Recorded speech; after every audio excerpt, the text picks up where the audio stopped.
Buenas tardes, amigos. Bienvenidos a esta nueva edición de tu programa Hablemos de Justicia, un espacio hecho para ti con el último acontecer de noticias y entrevistas más relevantes.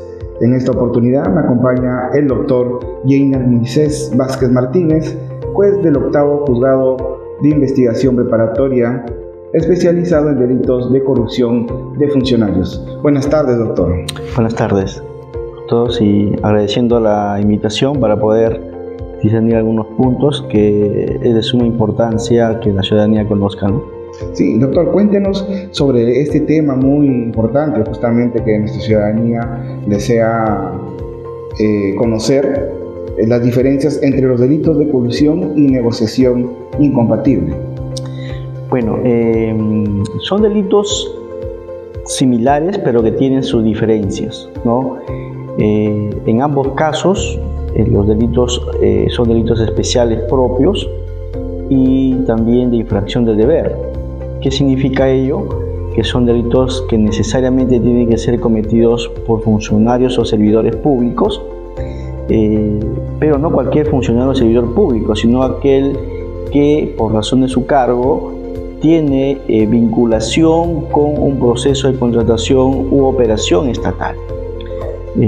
Eso por un lado, y por otro lado, la similitud que existe entre ambos delitos es que siempre se requiere, ¿no?, en unos casos, de que esté vinculado a una obra o servicio público. Doctor, ¿y cuál es el ámbito de competencia de este juzgado de investigación preparatoria de corrupción de funcionarios de la libertad?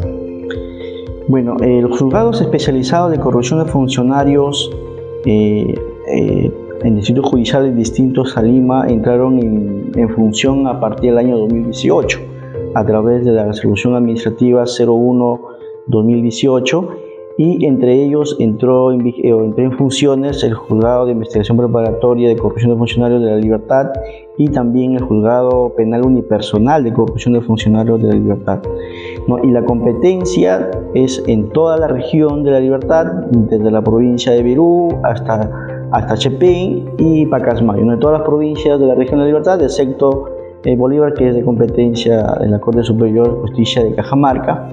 Y los delitos que conoce son los delitos regulados del artículo 382 hasta el artículo 401 del Código Penal, que abarca los delitos de concusión, de colusión, de peculado, malversación de fondos, negociación incompatible, entre otros que están dentro de este rubro de delitos que se ha denominado corrupción de funcionarios. Estos delitos de corrupción de funcionarios son cometidos exclusivamente por funcionarios o servidores públicos. Algo había comentado al inicio, pero queremos detenernos en este punto justo como para poder saber, ¿no?, saber diferenciar esos aspectos. Sí, justamente en estos dos delitos de negociación incompatible y de colusión agravada, justamente me había olvidado de indicar, existen dos diferencias esenciales entre estos dos delitos.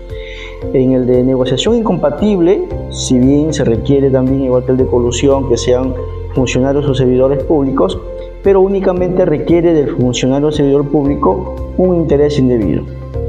Por eso se denomina este tipo de delitos unilaterales, que no se requiere de la participación de un tercero para la configuración del delito. En cambio, en el de colusión agravada, que se denomina delito de encuentro o de participación necesaria, sí se requiere la presencia o la participación de un tercero interesado, como le denomina el artículo 384, que puede ser otro funcionario público que no está vinculado a la obra o servicio público, o un tercero extraneus, como se denomina, y este tiene que participar de este acto de concertación.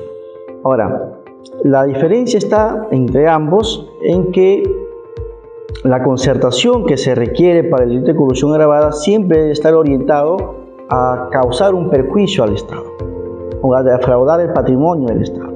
En cambio, el de negociación incompatible no está orientado, ese interés indebido, a causar necesariamente un perjuicio. Únicamente se requiere de que el funcionario público, en el ejercicio de la función, ponga por encima de los intereses de la administración pública a los intereses particulares, ya sea propios o de terceros. Pero en la colusión sí se requiere que se cause un perjuicio. Ahora, dentro de la colusión hay colusión simple y hay colusión agravada. ¿En qué se diferencian? En la colusión agravada sí hay un perjuicio concreto, o sea, el Estado sí se ha visto perjudicado durante la ejecución o la prestación de un servicio vinculado a un proceso de contratación del Estado. Esas son las diferencias en esencia, ¿no? Y indicábamos, tanto en el delito de negociación como en el de colusión, pueden participar extraneos, o sea, personas que no son funcionarios públicos. Interesante, doctor. ¿Cuáles son los delitos más comunes, doctor, los que recibe usted a diario, los que causan mayor perjuicio al patrimonio, a los caudales del Estado? Bueno, dentro de este grupo de delitos que conoce este juzgado especializado, los que mayormente generan un perjuicio o defraudan al patrimonio del Estado, es el delito de peculado, que requiere necesariamente una defraudación o un perjuicio a los caudales estatales, y los delitos de colusión, específicamente de colusión agravada, ¿no? Que requiere, como se indicaba, para su configuración, la defraudación del patrimonio estatal. Y sobre todo estos delitos de colusión agravada, donde se ven involucrados pues obras de gran magnitud.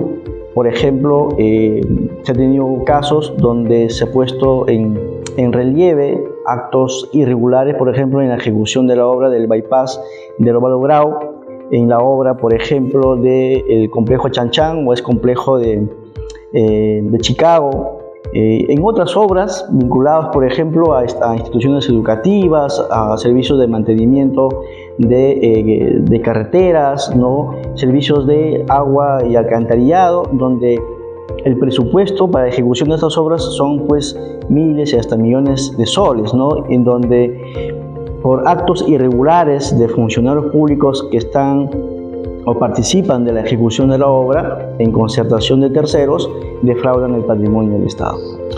Mire, doctor, y en este tipo de casos, ¿alguno emblemático que usted recuerde? De los últimos casos, por ejemplo, recientemente incluso está en trámite, porque nosotros vemos solamente hasta la etapa intermedia, el caso de donde están involucrados efectivos policiales de la tercera macrorregión policial, ¿no? Que en época de pandemia se requirieron la prestación y adquisición de bienes justamente para la protección del personal policial, y se requirieron la compra de mascarillas, de alcohol, entre otros servicios, para que estos estén protegidos, ¿no? Y no puedan contagiarse durante este estado de emergencia. Sin embargo, a partir de la investigación que realizó el Ministerio Público, se pudo advertir que en estos procesos de contratación de bienes y servicios,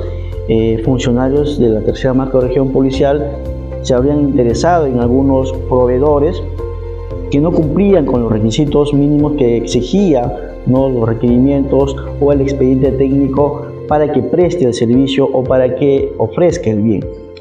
Y por otro lado, estos mismos funcionarios públicos se han concertado también con los postores beneficiados para defraudar al Estado, por ejemplo, sobrevalorando los precios de estos productos, de estos bienes, e incluso brindando servicios no adecuados que le permitan, en este caso, en ese momento, le permitan al efectivo policial protegerse de este virus que en ese entonces pues era letal, ¿no?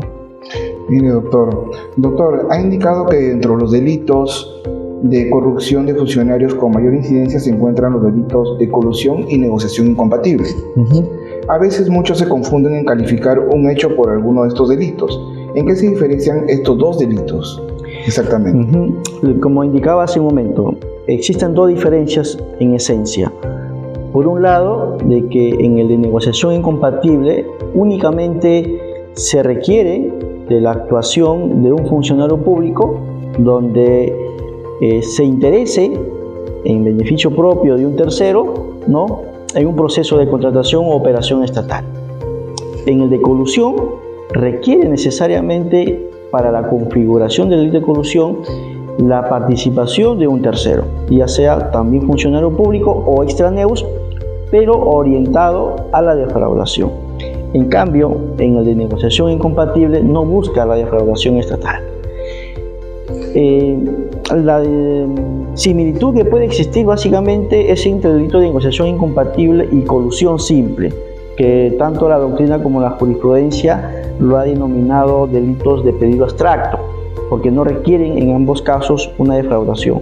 Pero sí existe diferencia con el de colusión agravada, donde sí se requiere la defraudación concreta del patrimonio estatal.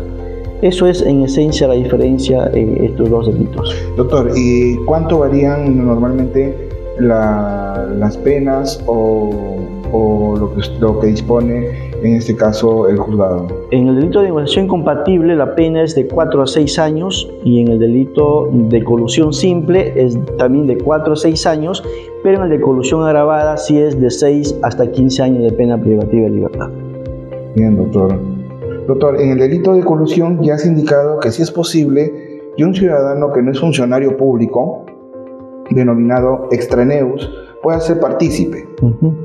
Pero ¿es factible la participación de un extraneus en el delito de negociación incompatible?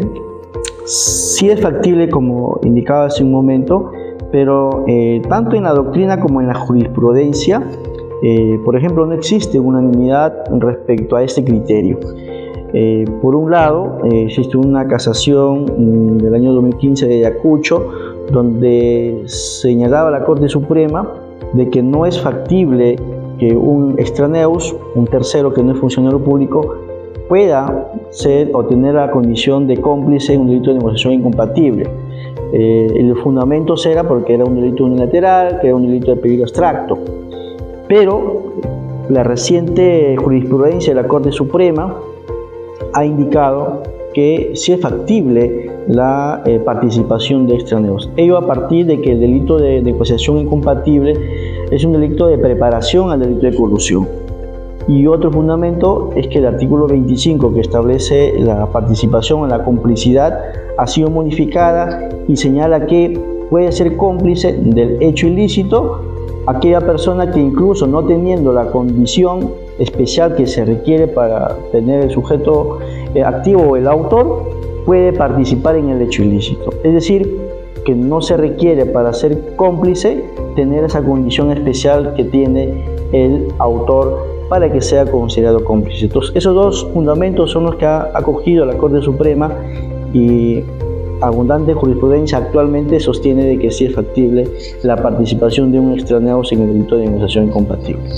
Bien, doctor, agradecemos su participación. Estuvo con nosotros el doctor Jaime Moisés Vázquez Martínez, juez del octavo juzgado de investigación preparatoria, especializado en delitos de corrupción de funcionarios. Muchas gracias, doctor, por acompañarnos, y agradecemos a todos los televidentes por esta nueva edición de su programa Hablemos de Justicia. Los esperamos la próxima semana.